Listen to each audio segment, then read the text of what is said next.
Most respected Thai, dear Sangha, today is the 29th of November in the year 2019. We're in the new hamlet Loving Kindness Adornment Temple in the Full Moon Meditation Hall. Today is also in the United States, is Thanksgiving Day.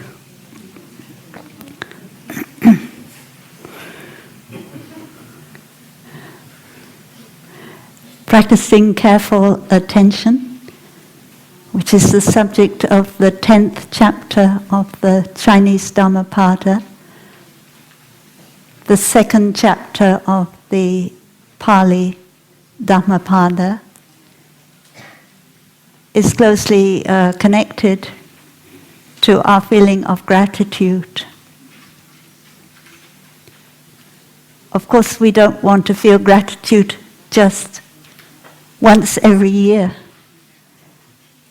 We want to feel gratitude many times in the day. In English we say thanksgiving. It means giving thanks, giving our thanks. And if you give your thanks, you have to give them to somebody. And that person in the Western tradition is you give your thanks to God, because God has created the world, everything wonderful and beautiful.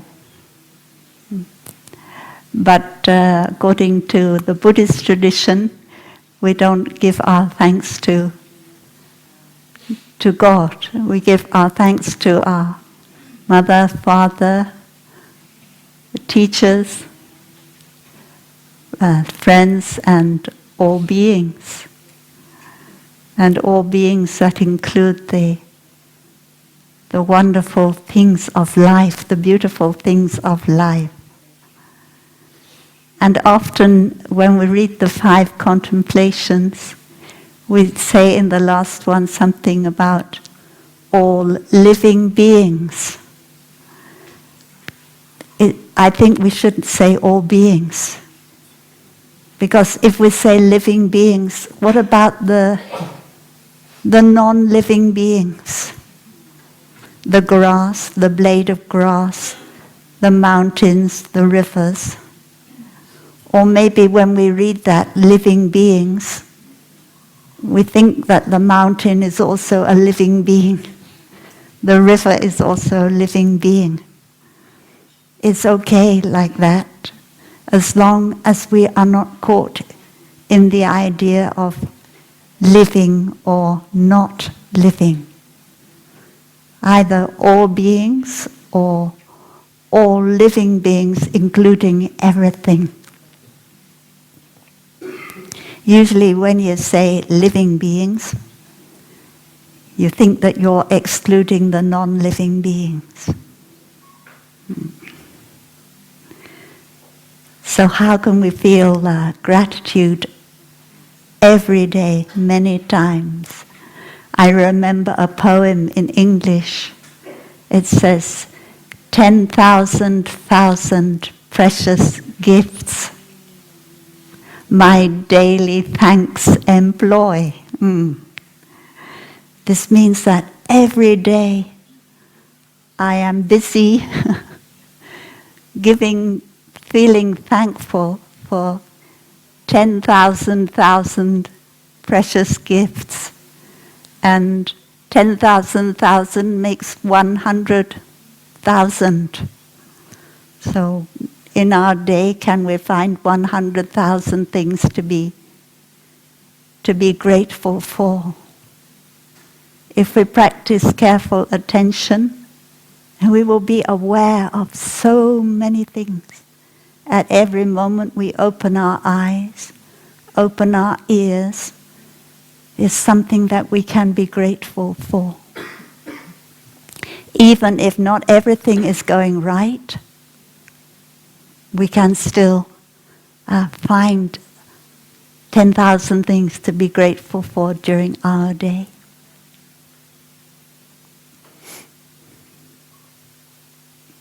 So having Thanksgiving once a year is just to give us an opportunity to practice feeling gratitude deeply, which will carry over into the other days of the year. So, dear Sangha, we started last week to look at the 10th chapter of the Chinese Dhammapada, the second chapter of the Pali Dhammapada.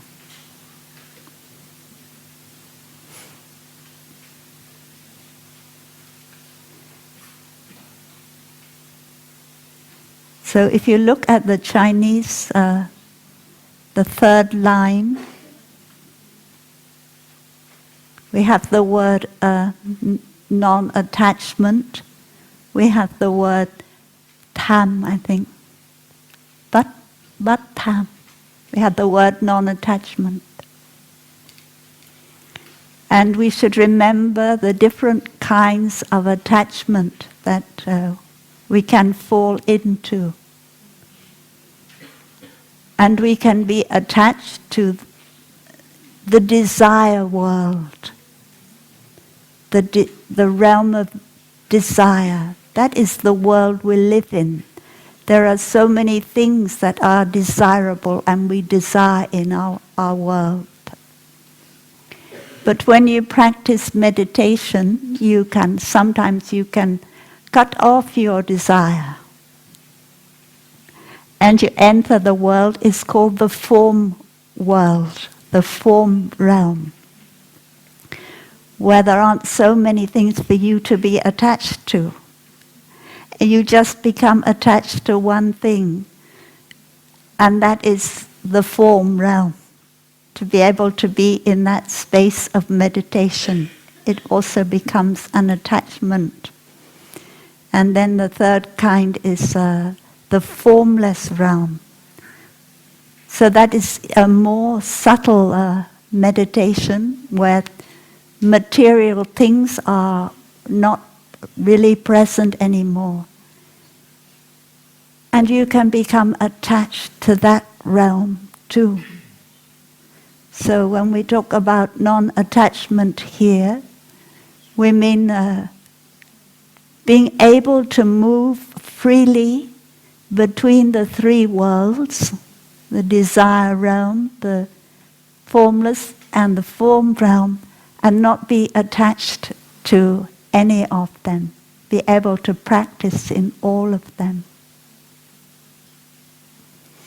There's another kind of attachment, is the attachment to being as opposed to the attachment, or you can have attachment to non-being. So that is a very deep attachment that we have. The belief that things really exist as separate entities.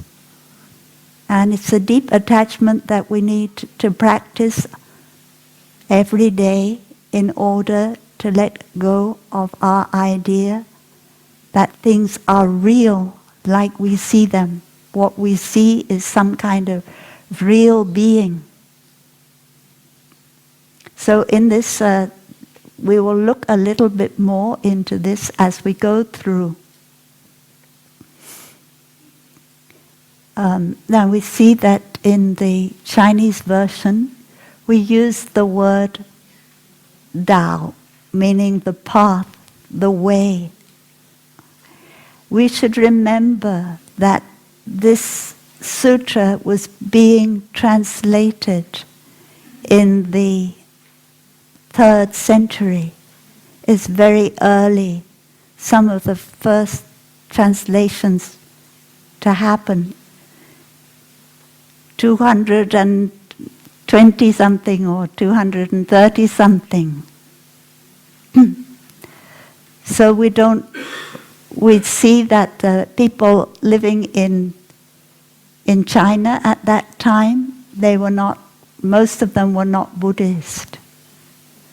So when they hear the word Tao, they have an idea that may not be the same as when the Indian Buddhists hear that word. They may think more in terms of Taoism. But all the same, that means your spiritual path. And that is why we read in at the last line, if you lose your way, if you lose your spiritual path, then you can destroy your life.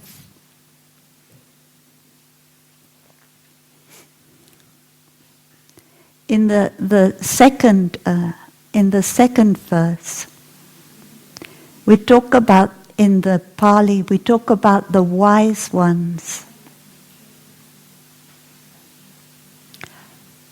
Pandita. And just as when we think about China, we have to remember that Buddhism came in a milieu of Taoism. And when we think about the Buddha, we also can see that the Buddha was not exactly a Buddhist and was not living among Buddhists, but the Buddha was in a culture maybe of Shramanas, of Brahmins. Yeah. So we have to realize that the way we look at and understand Buddhism, which is cut off from the religions, the other spiritual paths that were practiced at the time of the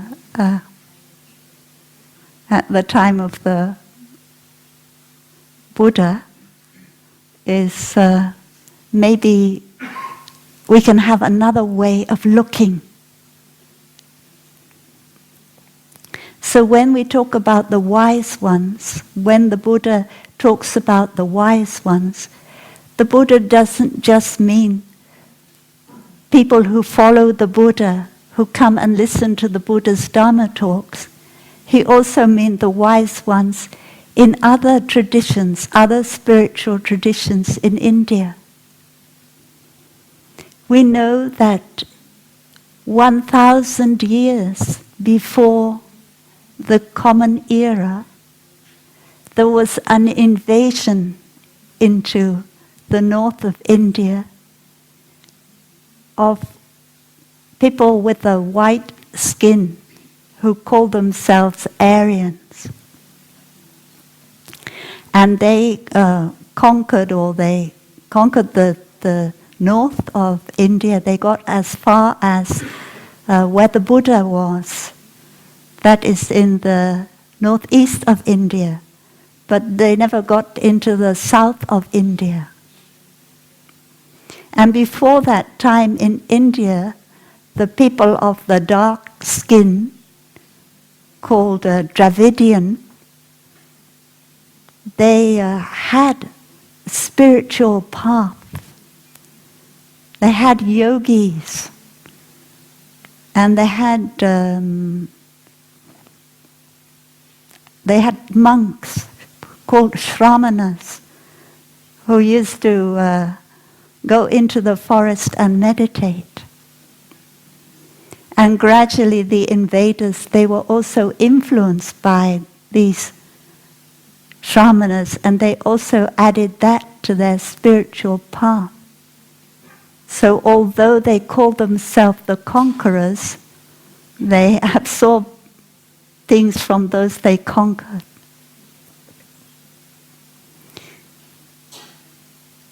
And when we look at the last line of verse 2 in Pali, we see the resort of the holy ones, and we translate it as holy ones.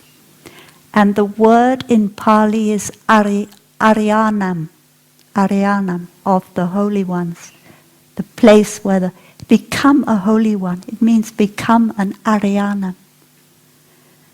So this word Aryan meaning noble, really it means noble. But when you think about the word noble, noble silence, noble eightfold path, noble truths, we use that word noble a lot. The first meaning of the word Aryan means people with a white skin. Well, not exactly white, but not as white as me maybe, but yeah, a little bit pink too. So, this is the first meaning of the word Aryan. And the second meaning of the word Aryan is noble. It means you belong to a high class. And the third meaning of the word Aryan is an ethical meaning. Something which is virtuous, something which is good and beautiful. So we have to understand, because all those three meanings. So here when we say the Aryans, we don't mean the people with that color skin, but we mean that those who are virtuous and wise. And the word in Chinese is hiền, bác hiền, bác hiền nhân, hiền nhân is the Chinese word, the way they translate it into Chinese. Because people didn't want to use the word noble. But in English we still say noble silence, which means the silence which is virtuous and which is good, which the inner silence, as opposed to just not talking. And the Noble Eightfold Path. Yeah. But when they had to translate into Chinese, they didn't want to use the word noble, because people would misunderstand. And so they used the word holy, or they used the word wonderful.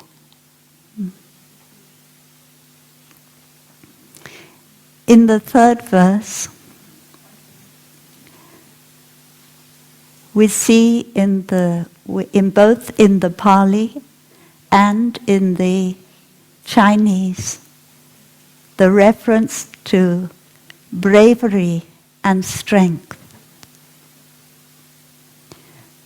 This means that in our path of practice,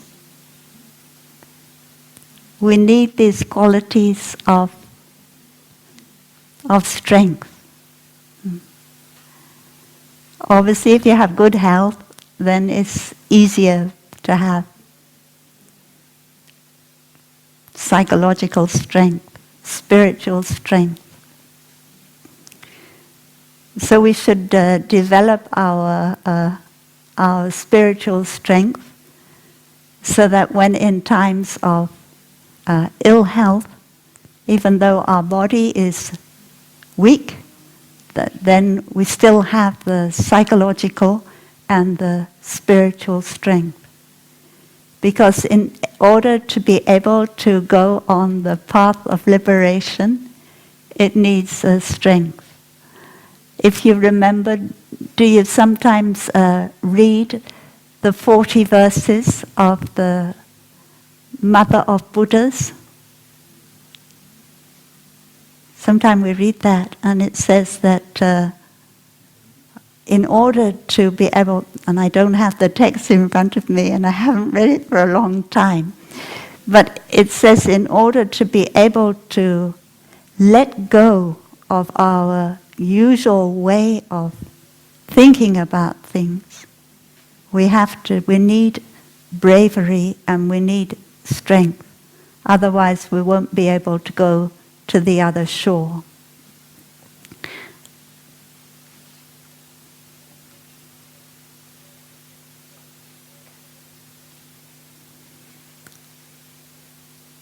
And we also see in the Chinese version, we see the word go to the other shore. That is đầu thế. go to the other shore in verse 3.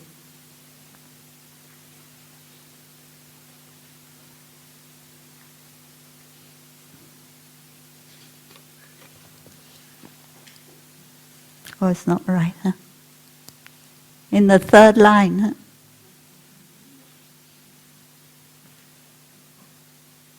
Đồ thế. So, do, it means you go to the other shore. Thế, it means the world. It means you can take yourself to the other shore. But it also has another meaning.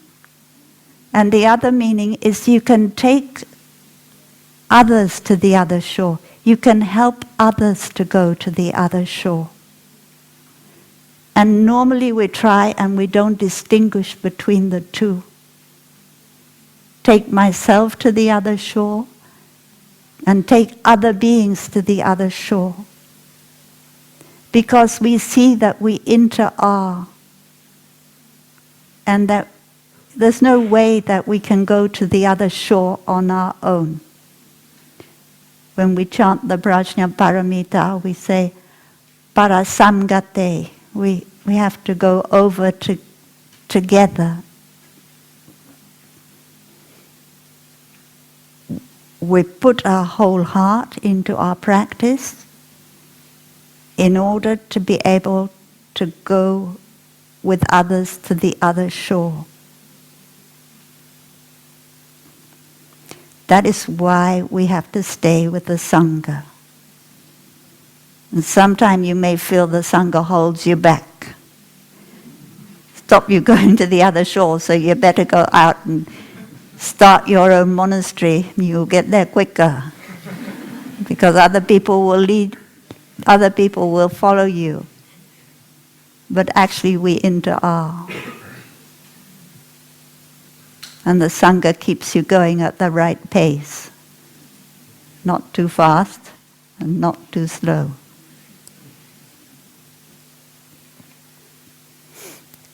Number 4. When you read number 4 and you see the word glory, and in the Chinese you look at the last line of verse 4 and you see the word yan, yan tang, the increase of fame or glory. You think, oh, as a monk or a nun, do I need to have glory?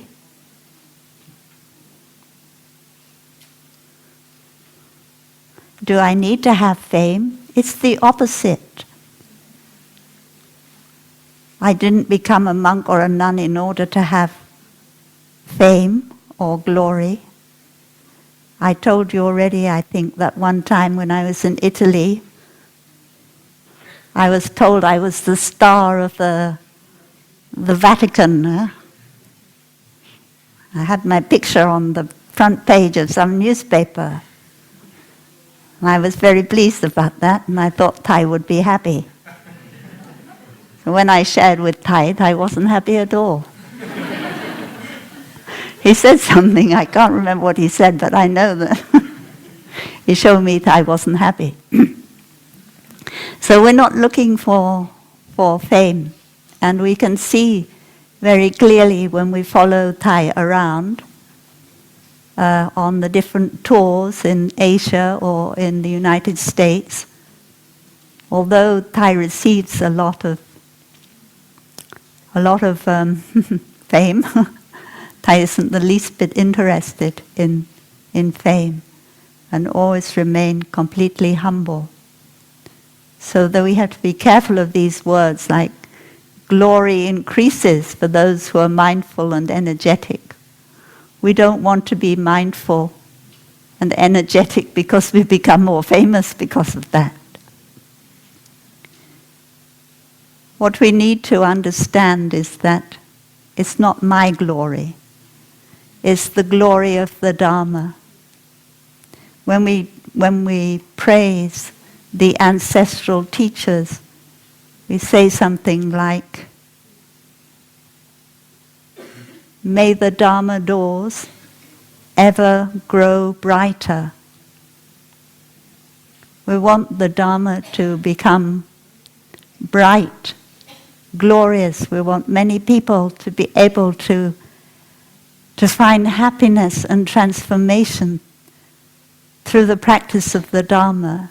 And we can only do that by practicing ourselves to keep the Dharma alive. So I think Shalom probably translate in a good way this. Yeah, đúng rồi. So Shalom says, thanks to not breaking the precepts, therefore the wholesome dharmas continue to grow stronger. So that is how we have to understand this verse 4. Then we have the word actions are pure. This probably means the Dhammacharya, and considerate. Considerate means that before we do something, we are aware of what kind of consequences our action will have. So we don't do things out of habit, but when we have something we need to do, we don't hurry to finish it and do it quickly. We need to look deeply. Do I really need to send this email? Because some things like the email, you can do very quickly. You can write an email very quickly and send it very quickly, and then you have a little word, it says undo. But undo doesn't last very long. So if you're going to undo, you have to undo very quickly. Then you may realize that, that email, I didn't need to send it. Or that email, maybe somebody will misunderstand. So it's often a good idea to, if you do write emails, maybe most of you young ones, you don't write emails. This is really for us older ones who have to write a lot of emails. If we're going to do that, sometimes it's best to make a draft and consider carefully before we send.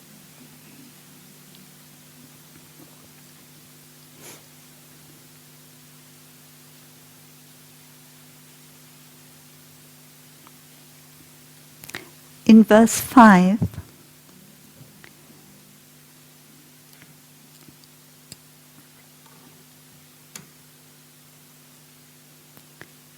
the wise ones make an island for themselves. It's in Pali, huh? And then in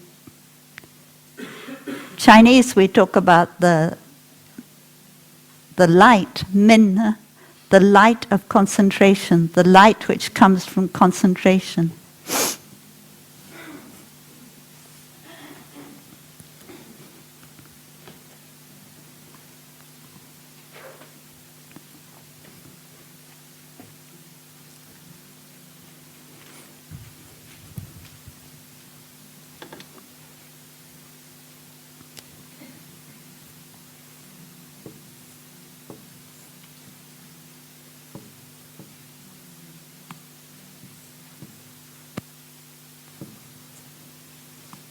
So this is a Sanskrit word. It means an island. You know, you have this is the word for water, apa, and this is the word for two. So you have a river with two banks. One bank of the river, one bank of the river, and then in the middle of the river you have an island.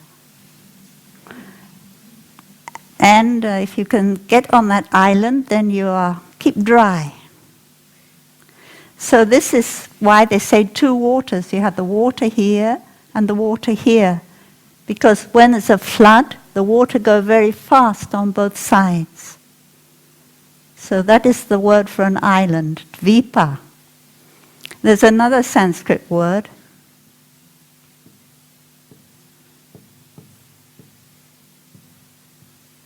like in Buddha Dipankara, and it means lamp or light.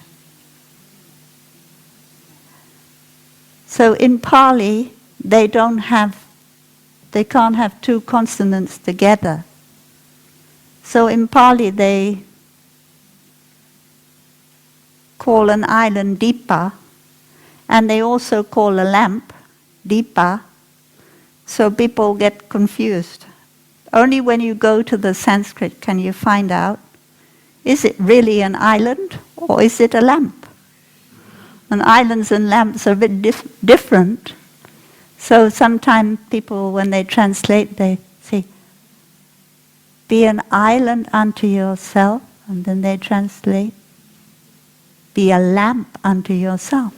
It's also quite good, huh? Be a lamp unto yourself, you shine your own light. But be an island unto yourself, I mean, come back to yourself.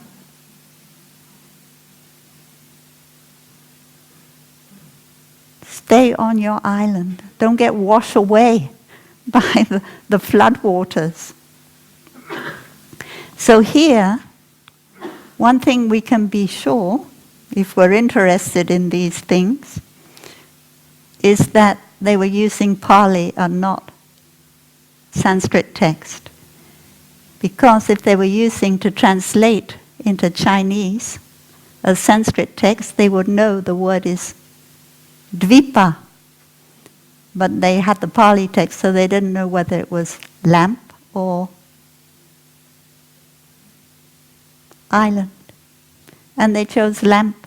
They say, light up your concentration. The light of concentration, the lamp of concentration.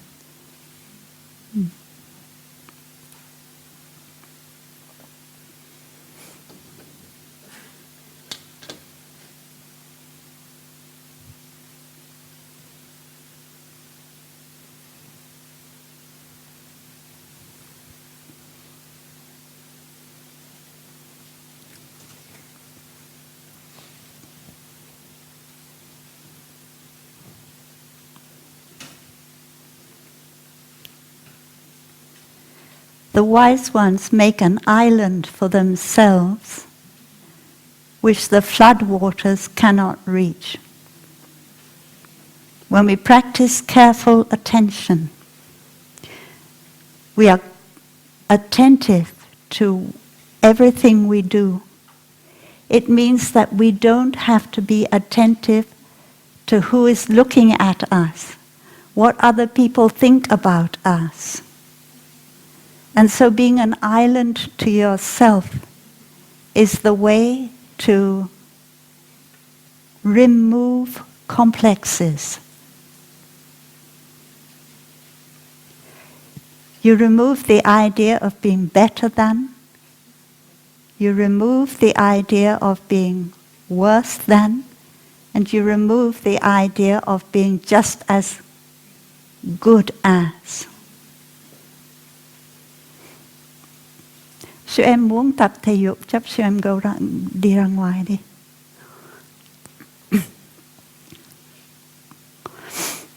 So we come back to the island of ourself.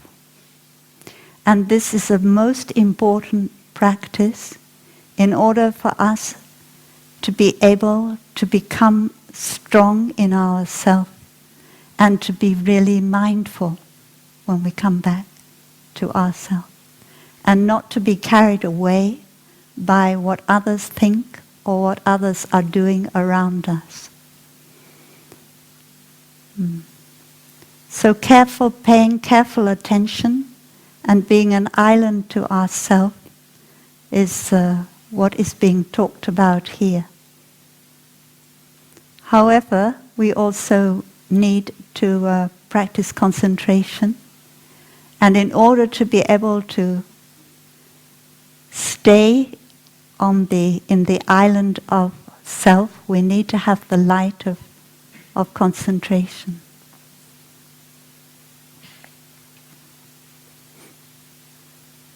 We have the habit energy of looking around to see what other people are thinking of us. And we have to overcome that habit energy by coming back to ourself, coming back to the island of ourself. The verse 6.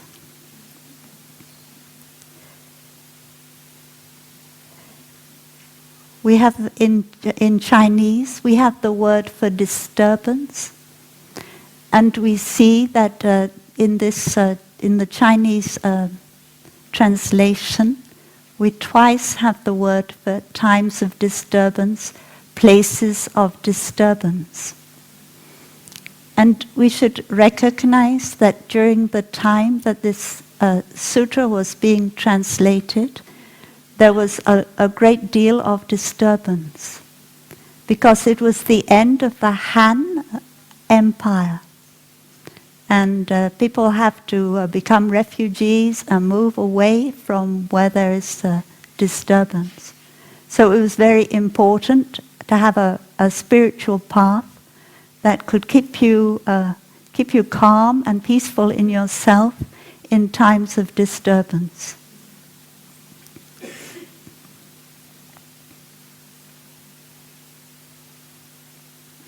And the word disturbance is not in the Pali version. So when they were translating, they also had to be aware of what was needed for the Chinese people. So the things that are added that are not there in Pali.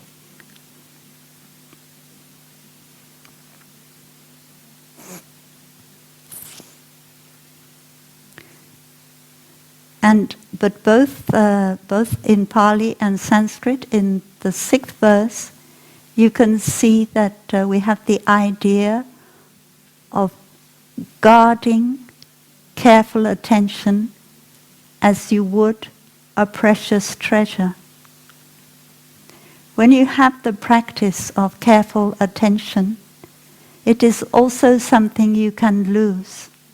Sometimes you can practice it, and sometimes you lose it. So the idea here is that once we have enough careful attention, we will be able to keep it. And when we see that we're beginning to lose our careful attention, we need to come back to our mindful breathing, our mindful step, in order to re-establish it. We have a habit energy of not being attentive, of not being careful, of wanting to do things quickly, finish things quickly. And it's very deep. And so we train ourselves in order to be attentive. But as part of the training, we need to feel joy and happiness when we are attentive. It needs to be something that nourishes us. Otherwise we won't want to do it. And then we will see that when we are not being attentive, we don't feel nourished. And we don't feel as happy as when we were attentive. And then we will easily be able to keep being attentive. Not to start running again. Now we listen to something.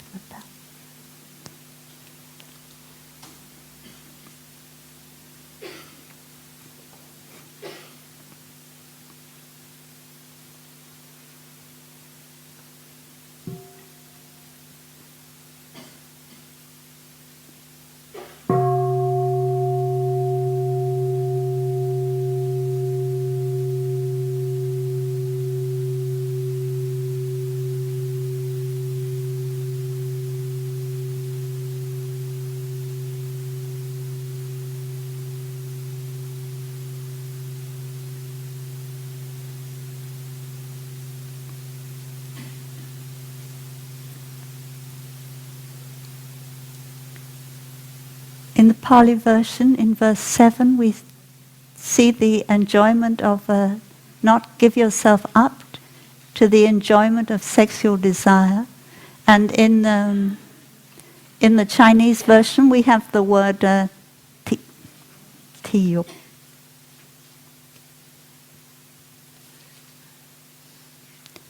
In the Chinese version, we have the word ti.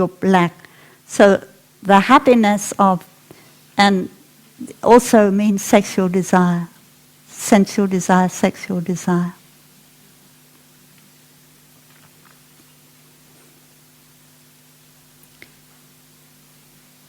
So when we decided that we want to become a monk or a nun, we decided that we would not enjoy the sexual desire. And we are human beings, and so we recognize that sexual desire is there. The word ti, which used here, it can also mean something like addiction. You become addicted to something. So sexual desire can be addictive because it gives rise to feeling of pleasure, and manas, it can become addicted to pleasure. So we have to say here, don't give yourself up to. This is something that we have because we are human beings, but paying careful attention, we don't let ourselves go after that feeling of pleasure.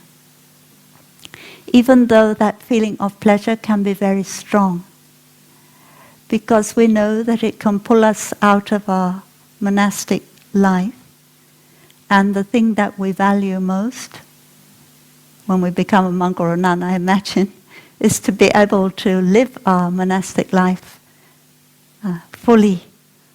And that is our deepest desire.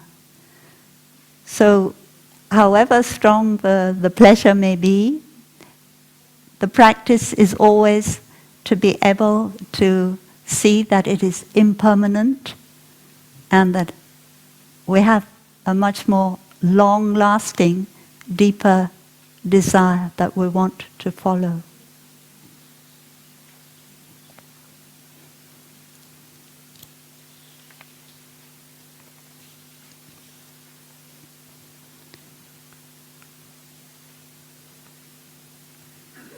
If we look at the 8th verse,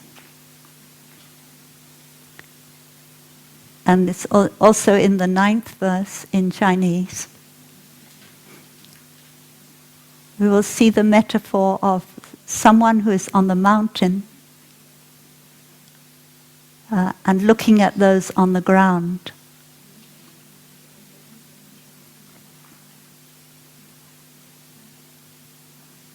And you may think that when you read that metaphor, that the person on the mountain and the person on the ground are two different people.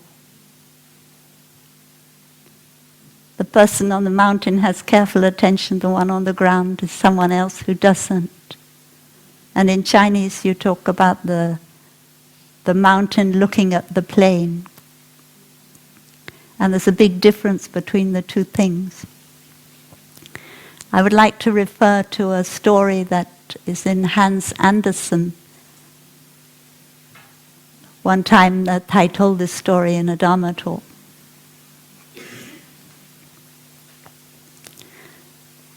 It's about some children. The grandmother of some children had a dog, and the dog died. And the children wanted to make a funeral for the dog. And they dug a grave and made a very beautiful grave. They probably put flowers on it. And then they said that any child in the street who wants to come and see the grave can come into the garden and look at the dog's grave. But you have to pay an entrance fee. And the entrance fee was your button off from your trousers. You know, in the old days, little boys, they wear trousers and they have button here to keep the braces. Huh? They have 2 button here and 2 button back here. And of course, little girls, they didn't have these buttons. So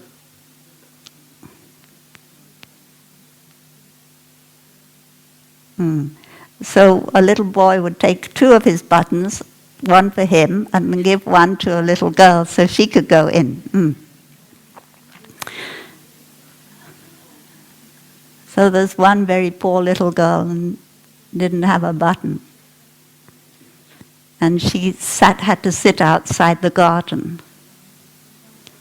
And she try and see she wanted to see the dog's grave, and she couldn't really see very well, and nobody gave her a button.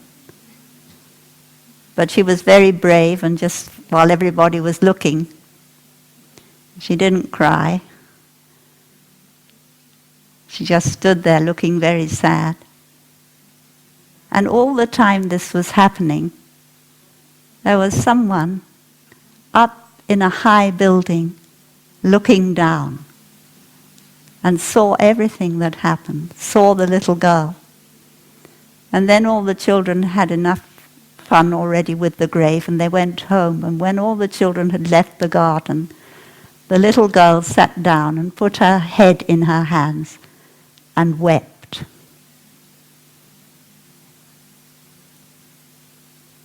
She cried her eyes out.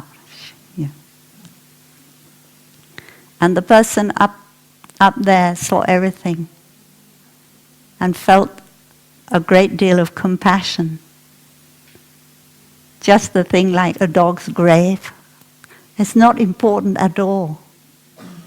But you can have a huge amount of grief about not being able to see the dog's grave. So in that, and then person looking down from outside and say, yeah, sometimes in our life it's like that. We have a lot of grief about something which we don't need to have all that grief about. And you can, the word Avalokiteshvara, the Bodhisattva of compassion, actually means, in Sanskrit, it means looking down at the suffering. But as we said before, it doesn't have to be the suffering of someone else, it can be, but it can also be you looking down on your own suffering and asking yourself, do I really need to suffer so much about something like this? So when we read about looking at those on the ground, don't think that it's with a superiority complex. It's like Avalokiteshvara, looking with compassion.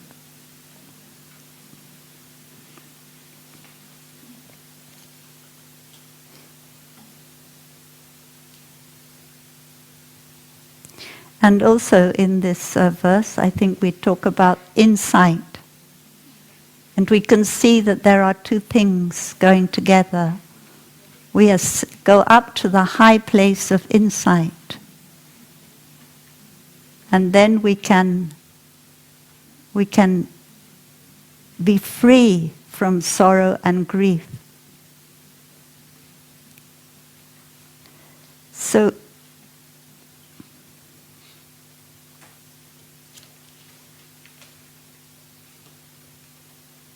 when we practice careful attention,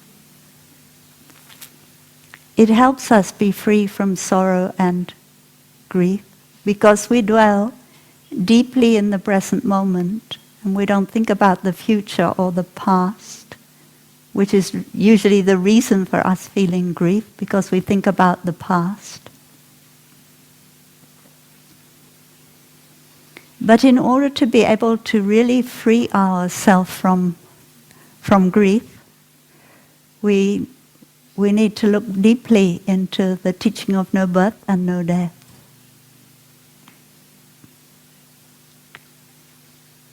And that is the insight. One time realized practitioner who had been through a great deal of grief, lost all her children, lost her husband, was asked, how did you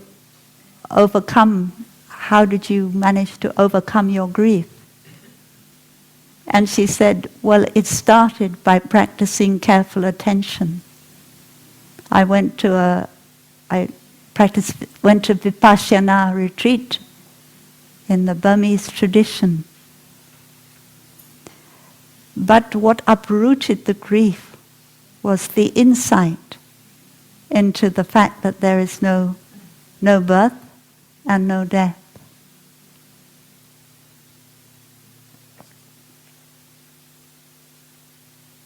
So the concentration that comes from careful attention lead to the insight,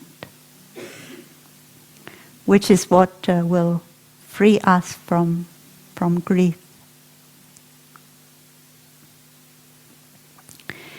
In verse 9, we talk about sleep, fully awake amidst the sleeping. And I think in Pali, this is a metaphor. It doesn't mean literally people are lying down asleep. It means that people are just not awake in their daily life. And sometimes we talk about sleepwalking, that when you're for instance, in a big city, in the rush hour,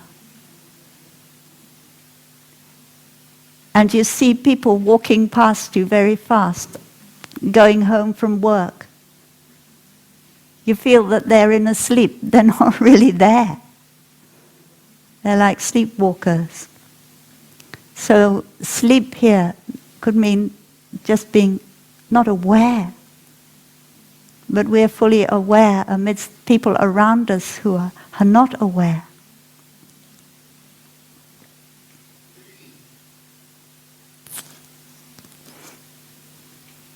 And in Chinese we talk about the one who alone stays awake. You are in a situation where people around you are not awake, but you can stay awake. It means you can help quite a bit. Sometimes you go home and you visit your family. If you're lucky, you have a second body. Or sometimes you don't have a second body, and your family is suffering a lot, and you have to do your practice to stay awake awake as a metaphor, not sleeping, but you have to be aware in the present moment, and it can help your whole family. You don't have to be alone. You have your second body, you do it even easier.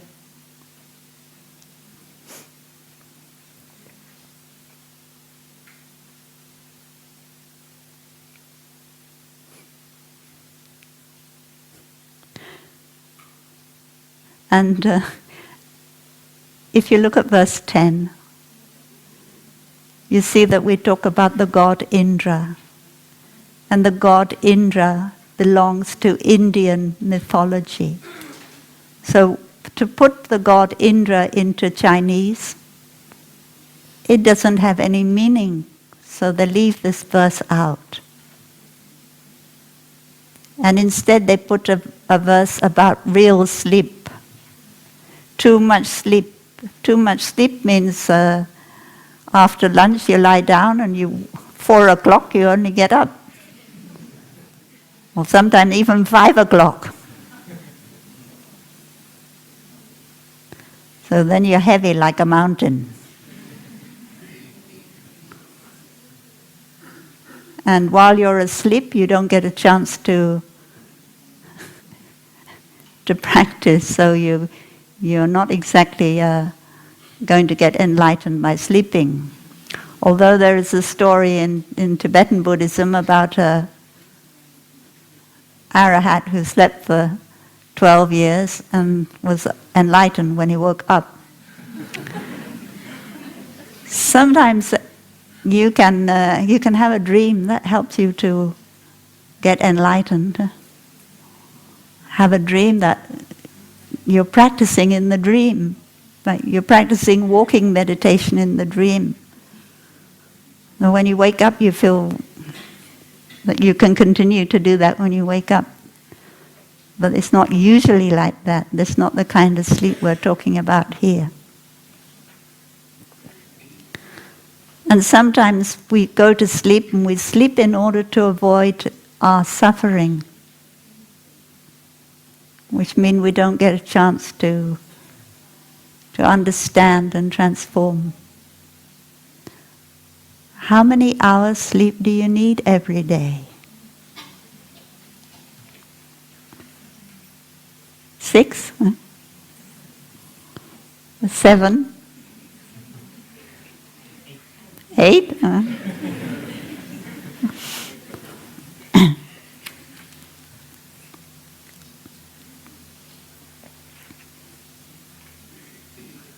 So Indra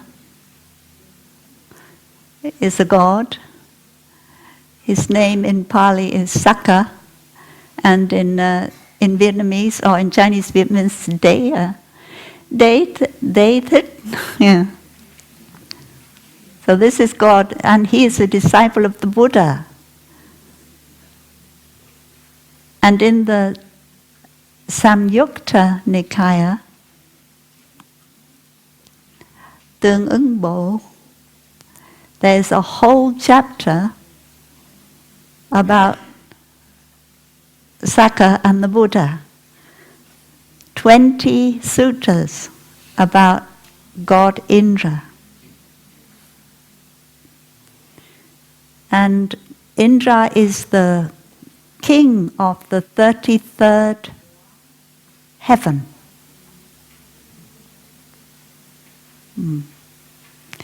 And the 33rd heaven is on just above Mount Meru. Mount Meru là cái gì tiếng Việt? Núi hiểu không? Núi Tu Di hả? Cái gì? Mount Meru. Anyway, on top of that, there's the 33rd heaven, and down the bottom of the mountain, there is the kingdom of the Asuras. Asura tiếng Việt là cái gì?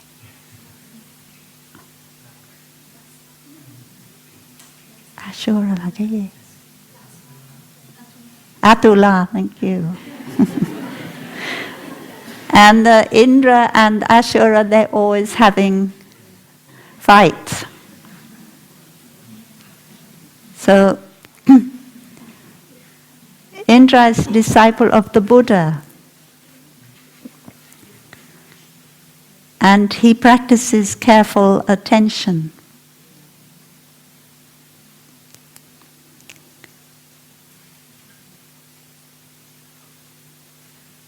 And he had a young god who came to him and told him that the Asuras were coming up to attack the gods. And Indra said to the young god, you have to go and meet them. And the young god run away. And Indra said, it's because you don't practice careful attention. And one day the gods, they captured the chief of the Asuras.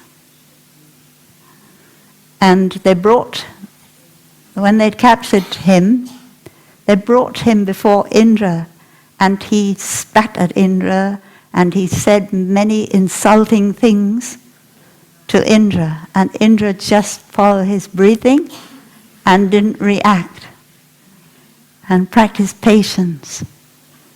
So in Buddhism, sometimes the Buddha praises Indra and says that if Indra can do like that, you monks, you should also be able to do like that. If when the Asura thief spits at him, says insulting things, and he practices patience, you monks should also be able to do like that. So if you're interested, you can read the 11th chapter of the Samyutta Nikaya.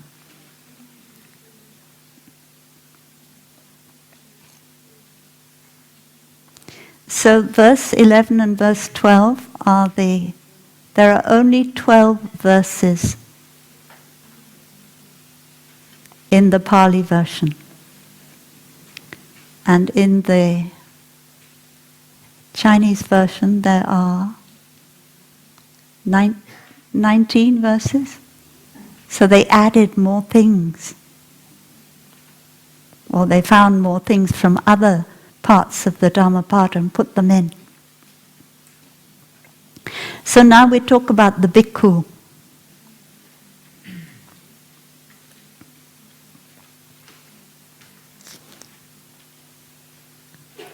The bhikkhu who delights in careful attention. This means the bhikkhu who is happy, who feels happiness every time he practices careful attention.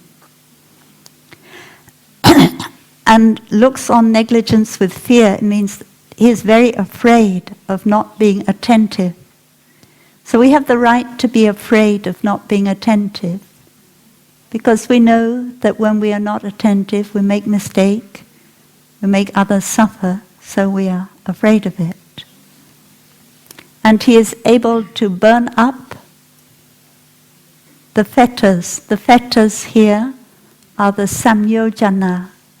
Usually we call the internal formations. So burning up is sometimes use of concentration. We use our concentration in order to focus our attention on something like the light of the sun on a mirror, and then a leaf underneath it will burn up.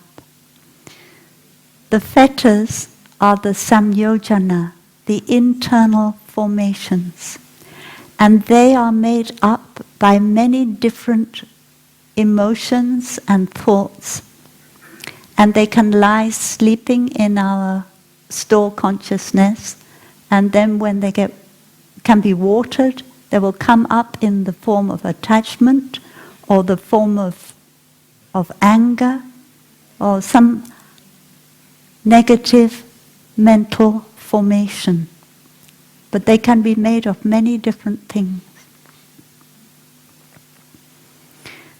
And so we need to be able to concentrate and to see what it is that is making up our internal formation, so that when it comes up we can recognize it and not be carried away by it.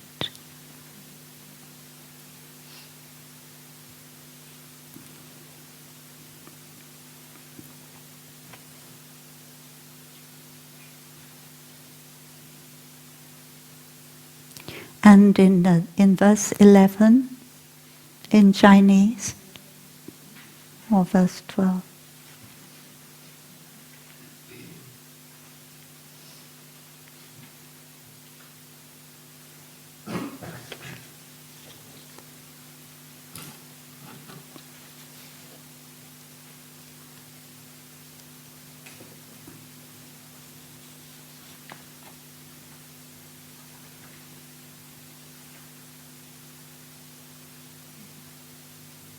No, not.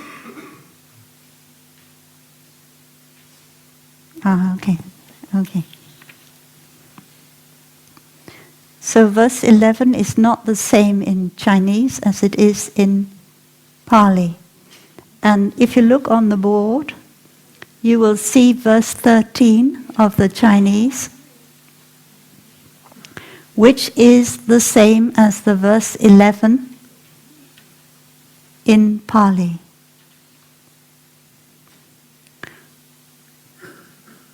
So you will see in verse 11 on the board.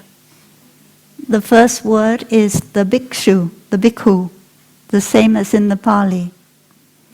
And then you will see the last word is the word for happiness. And before the word for happiness, you have the word careful attention, kantang. And this reminds me of a poem of Thai, where Thai doesn't use the word kantang, Nima Shom uses the word kang trom. Bóng nhiên, tội cắn tròn, từng bước chân đi. And now if you're feeling sleepy, Sister Chí Nghiệm will sing that song for us. Do you mind, Sham? I didn't tell you in advance. It's okay. Quả ngộ vàng đảo rung đầy ha. Quả ngộ. Can anybody help? Can we sing together? We can really wake up. Huh? Shang.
Through the gate of fallen leaves, I follow the little path on pink earth as pink lips of a child.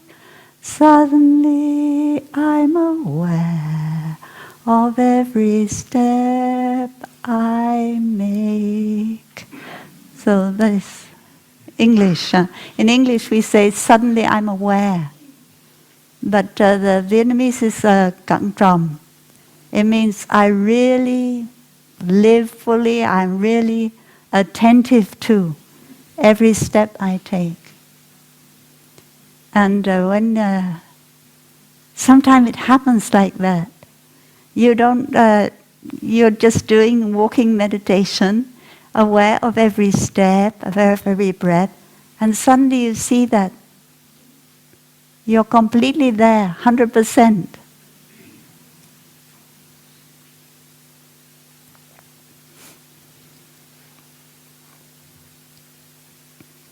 So, the Chinese is not so easy to understand.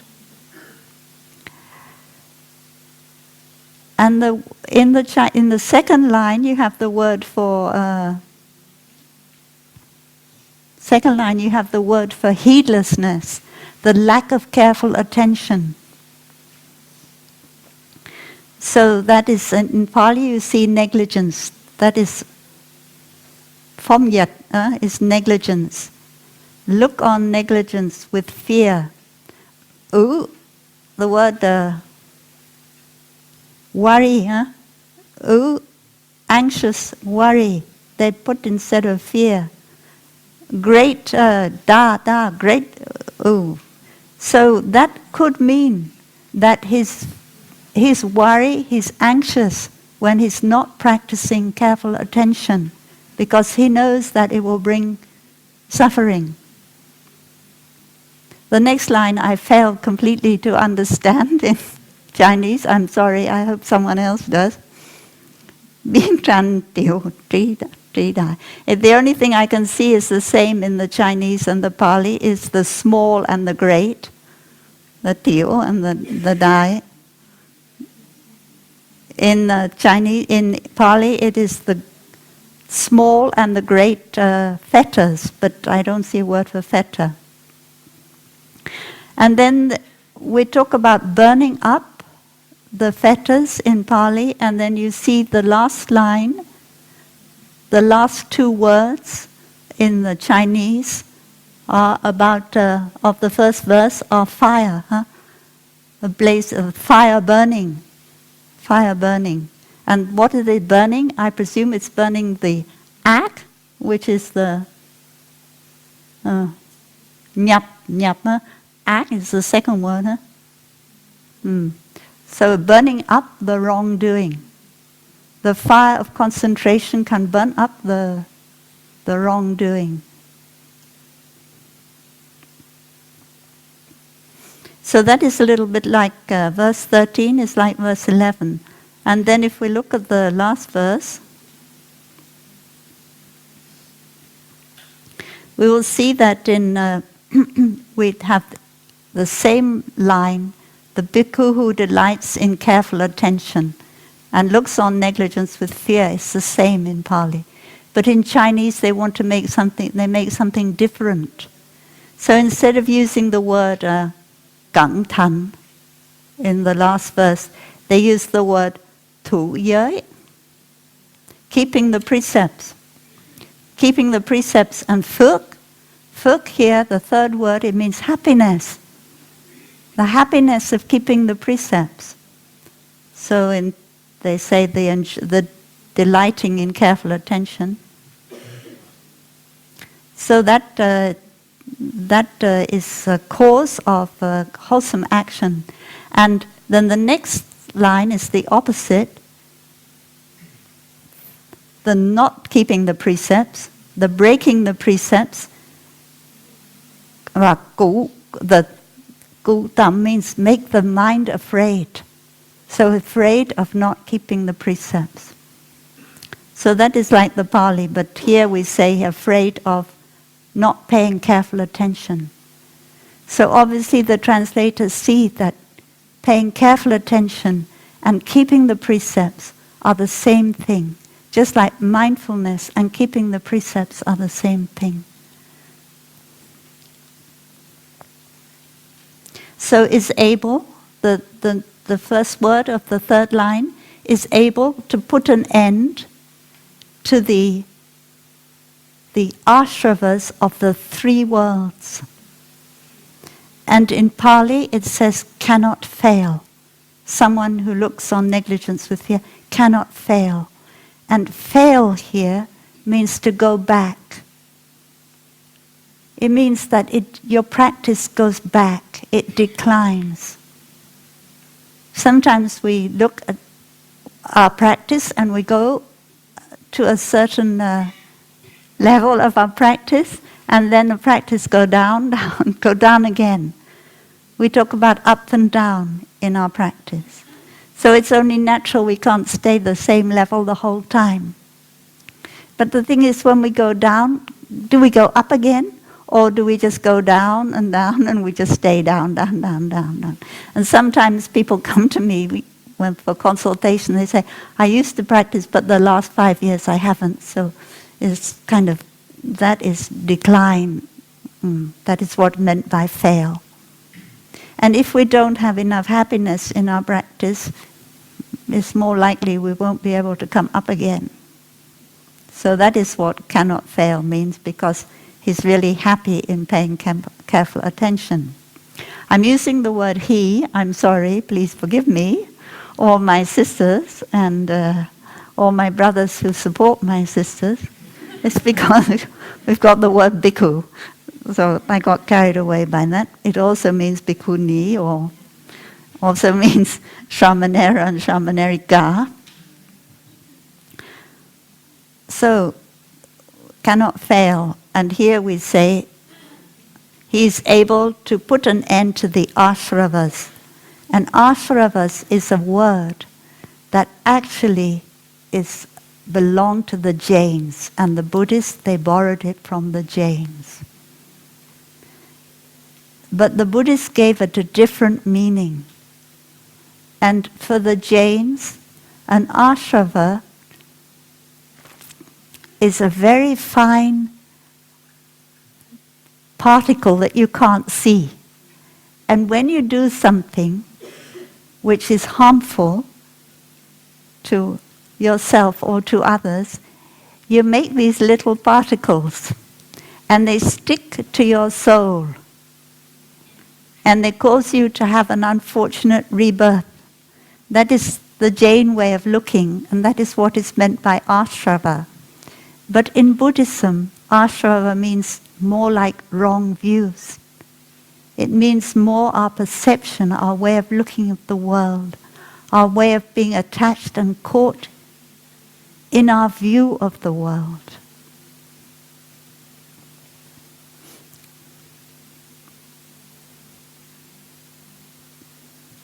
And the word lao, it means ashrava.